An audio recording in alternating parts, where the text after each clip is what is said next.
16. Oh, Mozzies.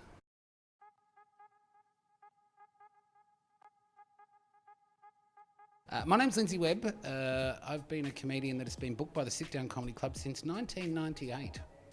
And tonight, I'm filling in for someone else. I don't ever get booked, I'm just a fill-in, like a seat filler at the Emmys. But I love it. They're really nice seats right at the front. Is that what you wanted? Oh, thanks. I got into comedy. It's a funny story. There's a comedian who I attribute my start to. His name's Peter Gross, a wonderful human, a fantastic comic. He's been around for, 30 years doing comedy. He worked at a place called Crazy's Comedy Restaurant in Brisbane, and I was employed there as a character waiter. And then in 1997, he asked me to do some comedy as part of the opening of the cabaret show, which I did. I crapped my pants. Not for reals, but, it was scary. And then in 1998, I took part in the Raw Comedy competition at the Sit Down Comedy Club at Dockside, Snug Harbour. And it was the first time I'd ever been in a competition, and I went on first, and you can imagine what happened. I won, yay! And I got to go to Melbourne as part of the national final. So about my fourth gig in doing comedy, I was in front of about 8 TV cameras and 1,500 people in the Melbourne Town Hall, and I was hooked. I met some lifelong friends, Chris Franklin and Mickey D. Chris Franklin came first, Mickey D came second, I came third. Other great comics, Sarah Kendall, Kat Davidson were also in there. Des Dowling. Was a great year for comedy. And I've been here ever since, and I'm probably not going anywhere unless you... Is this my farewell? Is that why I'm doing this? Oh dear. I've got other jokes, I've been holding them back. Oh gosh, what was I doing before comedy? Quite a lot of things. Let me try and nutshell it for you. I did a lot of hospitality because I was working as a character waiter, and I also worked for Is It Entertainment doing street theatre characters in a corporate environment. Getting paid. You can imagine what it was like going as a paid actor to doing 5-minute open mics for nothing for Delhi. Nothing. Come on, mate. A couple of bucks. Just $10 would be nice. I sound like Paul Worrell. That's a very old reference. And before that, I worked on farms and did farming stuff because I'm a farm person. You can probably tell from my twang and my denim jeans. That's probably not true. But I worked on farms. I used to shear sheep once for a living. Not for long, but, all of the day. No, quite a while. And that's about it. That's pretty much it.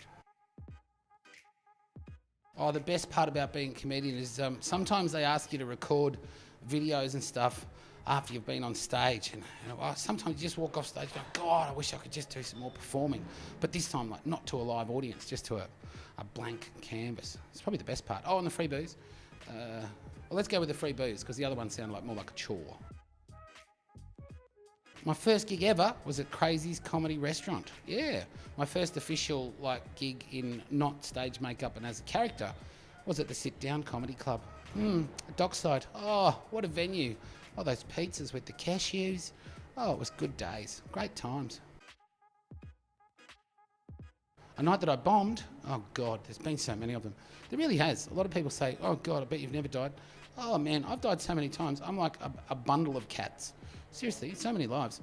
I've died in many different ways. There's so many different ways to die. I've never been booed off stage. I've never been, clapped off or slow clapped, or I've never been charged on stage. Actually, someone did wander up one time. That wasn't a bad gig though. That was just a bad person. The worst gig was probably this little corporate gig that I had up early, and there's been a few actually. Corporates are pretty brutal early on. But I was at this corporate gig, and I was given a Spruikers microphone, with the little drag around amplifier. And I stood at the end of a table of 15 people that worked for Microsoft back in about 2002. I started my comedy. These people in fancy dressed, but they worked for Microsoft. So they were in full-on fancy dress. One of them was fully dressed as Wolfgang Amadeus. I thought it was him. I thought it was Amadeus. Anyway, I've done my thing. They're all just going, oh my God, is that you, Debbie, from accounts? Oh, you look amazing. I didn't know you were a guy. It was full on, right? And they didn't listen to me at all. And then after 4 minutes, I went, is anyone listening? And no one even responded. They just kept talking to each other. I literally just walked backwards slowly with the trolley and wandered off and went, oh, I hope I get paid. And that's happened before. I don't want to name names, but Victoria Park Golf Club, it rhymes with that. Was a more recent one. You'll probably beep that out. Probably just beep, park, beep, club. There you go, tidied it up for you. Oh, but they were c***s. Oh, that's definitely got to be cut out.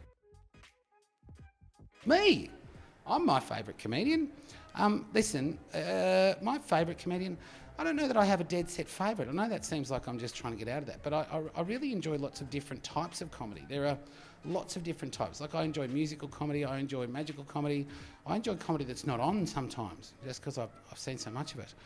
But comedians that I really enjoy watching, that I really enjoy, like, I was a huge Robin Williams fan, huge, absolutely huge. I know a lot of people say that. But I got to work in the Robin Williams Theatre in America, absolutely in Mill Valley, amazing experience. And I enjoy Billy Connolly. I've only ever seen him live, and I've not really watched his stuff online, apart from his toury things, but I'm a big fan of his. I particularly love the way some people write comedy, right? Like, I like Greg Fleet's writing, I like Justin Hamilton's writing and his performing. There's so many things that I like. To pick an absolute favourite is a bit too hard. Like, Tom Gleeson, his dedication to a joke is absolutely incredible, the way he writes stuff. I could list 20 or 30 of these people, and I shouldn't keep naming names, because then the ones that I don't name will get upset. But I love all sorts of different comedy. I'll even love some stuff that's a bit, obscure and off the wall. And some people think, why do you love that? I'm like, because it's different. They're having a crack. Give it a go. To be honest, is that it's still going.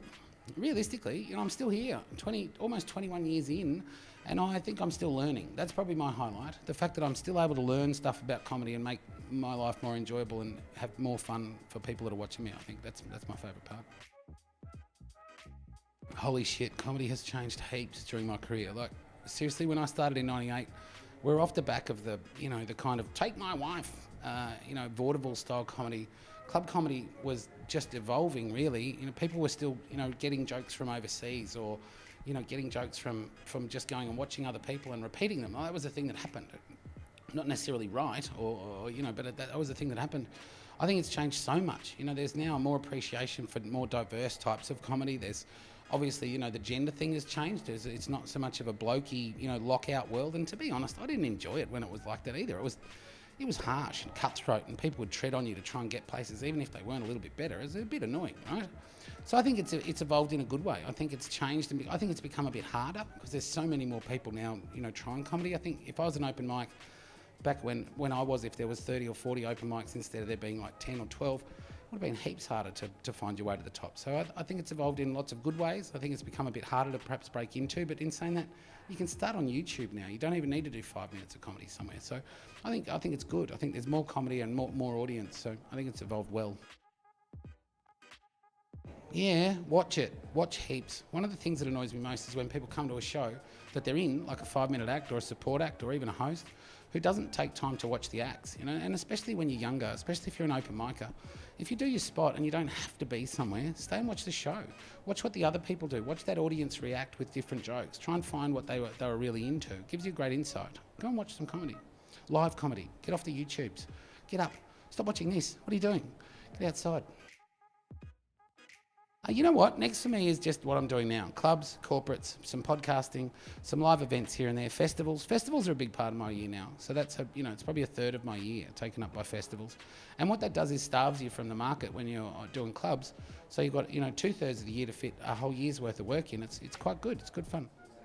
Thank you for listening to my rambling answers. I probably went for way too long. You'll find me online at lindsaywebb.com.au. You'll find me on Twitter, Lindsay Webb, Lindsay Webb Comedian on Facebook, and all other places. That podcast I was mentioning, you'll find. It's called What's Your Name, What Do You Do? It's on iTunes, and I'm a regular guest on FOFOP with Will Anderson, plus a whole heap of other great podcasts that are worth listening to.